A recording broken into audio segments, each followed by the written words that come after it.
белорусском городе Лида находится средневековый замок. Замечательный памятник оборонительного зодчества XIV века, по которому сегодня мы с вами совершим пешую прогулку. Зайдем в его залы и представим себе ту историческую атмосферу, которая была здесь в эпоху Средневековья. А пока подпишитесь на мой канал Фанни Фабер, и вы первыми будете получать интересные видео с этого канала. А мы продолжим.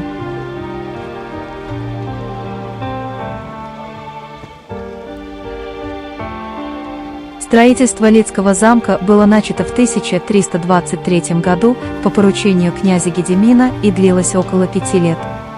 По оборонительному замыслу Лидский замок вошел в линию защиты против крестоносцев, проходившую через города Новогрудок, Крево, Медники, Троки.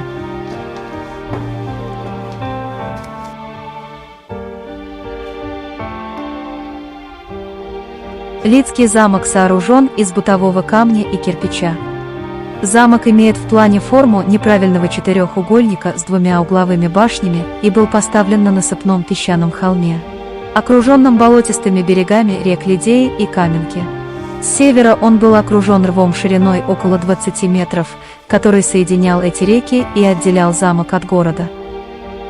Позже, вероятно, в XVI-XVII веках в систему предзамковых укреплений с востока было включено искусственное озеро.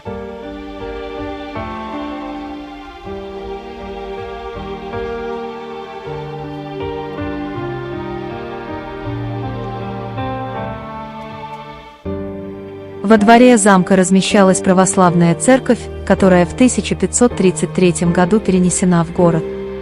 На территории замка были жилые и хозяйственные постройки. С 1568 года здесь находился суд, архив, острог. Жилые помещения размещались на верхних этажах башен.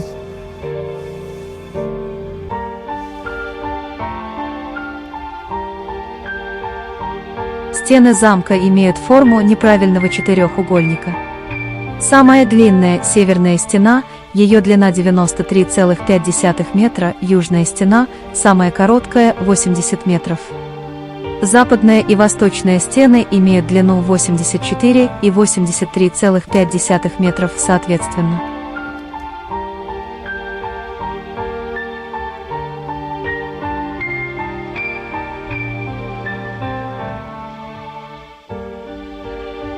Как свидетельствуют литературные источники, за 7 неполных веков Лидский замок играл значительную роль в истории.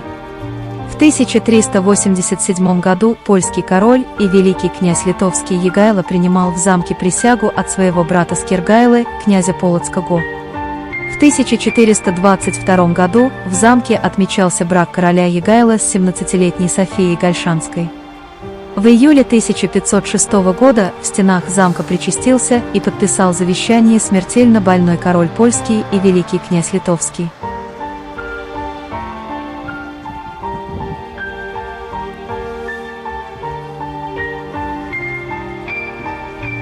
Лидский замок имеет богатую военную историю.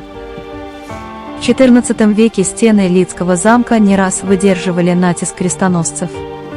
В 1383 году после штурма замок взяли крестоносцы и частично разорили его. В 1392 году отряды немецких и английских рыцарей и армии их тогдашнего союзника князя Витовта осадили и взяли замок. Во времена правления короля Речи Посполитой Яна Казимира Лида получила магдебургское право. С этого времени замок стал принадлежать государству и охранялся местной шляхтой. Здесь же, в стенах замка, размещались склады оружия и военный гарнизон.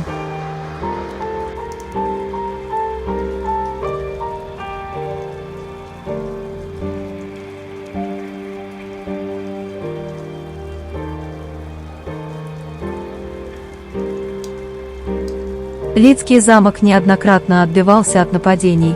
В 1406 году от отрядов смоленского князя Юрия Святославича. В 1433 от армии князя Свидригайлы. В 1506 году от отрядов крымских татар. В середине 17-го, начале 18 веков мирная жизнь города Лида была прервана войной. Летом 1659 года замок со всех сторон окружило 30-тысячное войско царского воеводы Ивана Хованского. Но сильный удар замку нанесли шведы, которые во время Северной войны в начале XVIII века взорвали обе башни, и укрепление утратило свое стратегическое значение. Стены замка постепенно разрушались. Однако в уцелевших помещениях хранились городские акты и проходили суды. Почти окончательно замок разрушился летом 1794 года. В это время в его руинах вели бой с царскими войсками повстанцы Тадеуша Костюшка.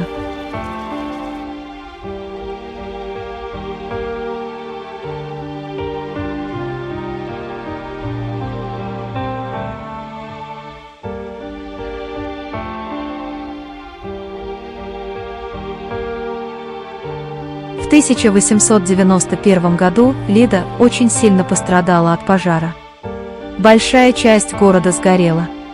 Причем огонь уничтожил весь центр, включая здание ратуши XVIII века. Городские власти для восстановления города начали разбор и распродажу замковых строений. С откосов замкового холма стали брать песок, разбирали стены замка.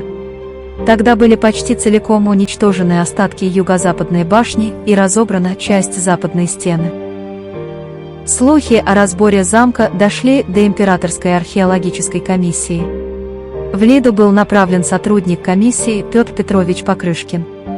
После его доклада комиссия запретила прикасаться к стенам замка. Реконструкция Лидского замка началась только в начале XX века. Была выполнена некоторая укрепляющая работа. Была создана строительная комиссия по ремонту Лидского замка. За время с 1909 по 1911 года были приведены в надлежащее состояние западная, северная и восточная стены.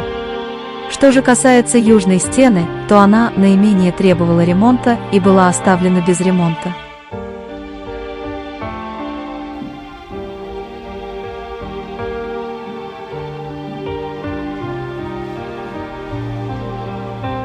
В 1920-х годах строения замка были чуть обновлены польскими реставраторами.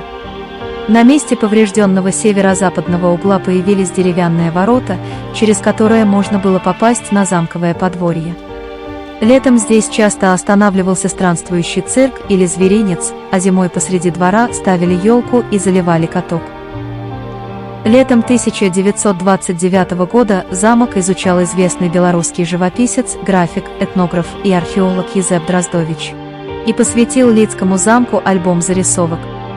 Вот две его работы из этого альбома: «Общий вид стен Лидского замка» и «Вид западной стены Лидского замка».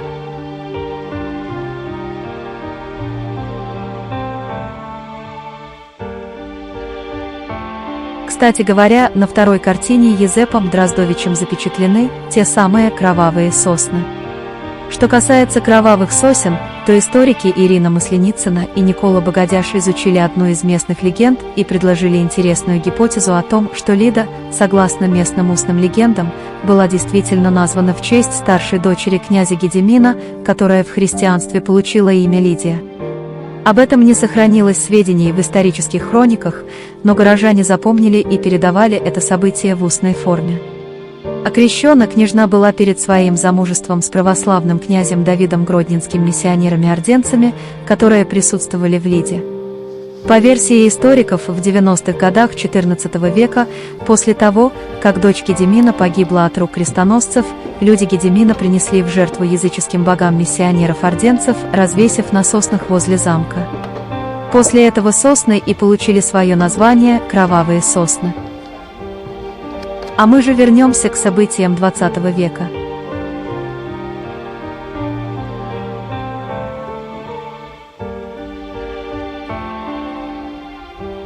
В 1955 году Лидский замок вошел в список памятников архитектуры, взятых под государственную охрану, хотя это и не остановило его разрушение. В следующие десятилетия на территории замка существовал небольшой стадион, часто останавливался передвижной зверинец. В 1985 году была осуществлена полная консервация Лидского замка. 2 десятилетия 21 века в замке ведутся, правда с перерывами, реставрационные работы. Вновь отстроены все части крепостных стен. Они выделяются кирпичным цветом. Реконструированы обе башни. Археологические исследования здесь проводили Михаил Ткачев, Олег Трусов, Александр Кравцевич.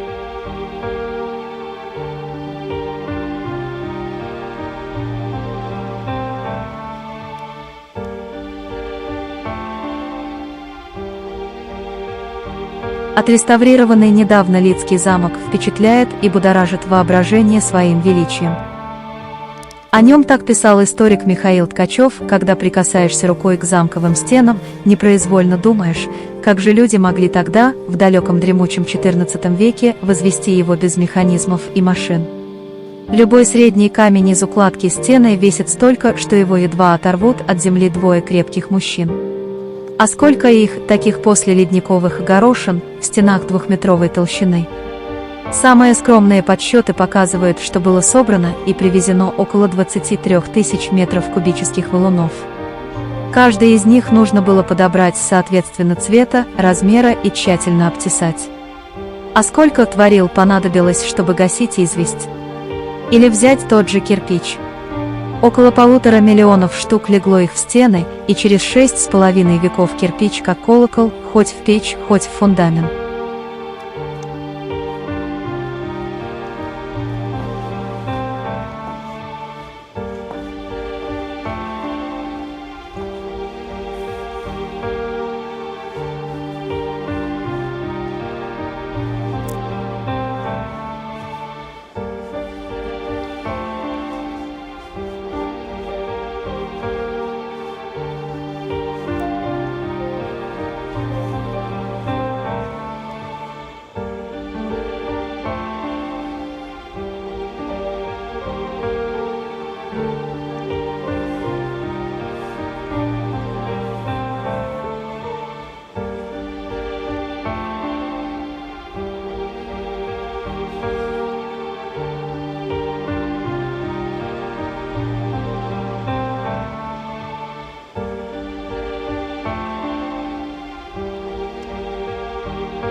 Помимо рассказанных вам событий в истории Лидского замка были и другие заметные вехи.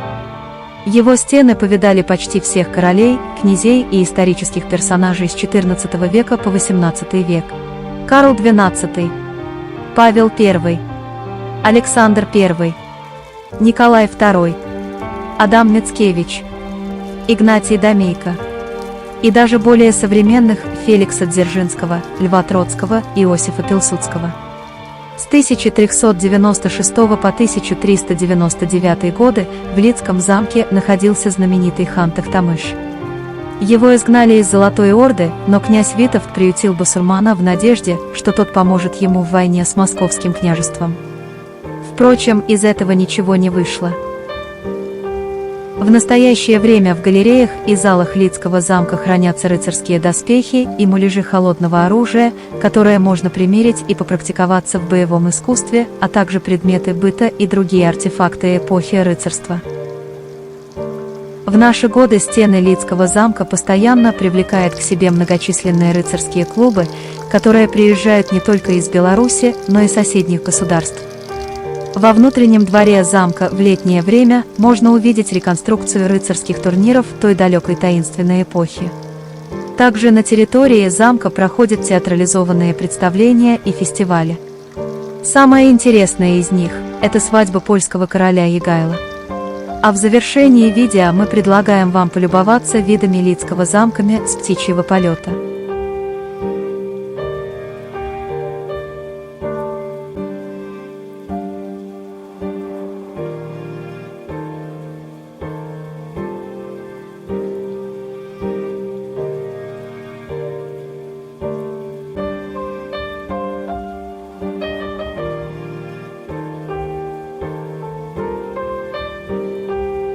Понравилось видео?